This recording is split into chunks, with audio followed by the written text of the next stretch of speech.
मावळमधून एक संतापजनक बातमी समोर येते। विवाहबाह्य संबंधातील महिलेच्या मुलाला प्रियकरानं नदीत फेकून दिले।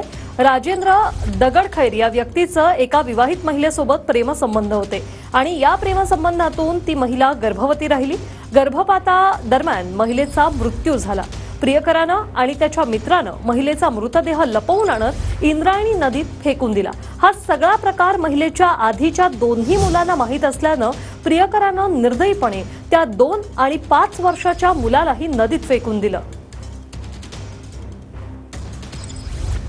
त्या दोघांनी मिळून, प्रियकर आणि प्रियकराचा मित्र या दोघांनी मिळून सदर महिलेचा मृतदेह नदीमध्ये फेकून दिलेला आहे। त्याचबरोबर ही घटना पाहत असताना महिलेची दोन्ही मुलं रडत होती आणि त्यामुळं या दोन्ही मुलांनाही जिवंतपणे पाण्यामध्ये या 2 आरोपींनी फेकून दिलेलं आहे।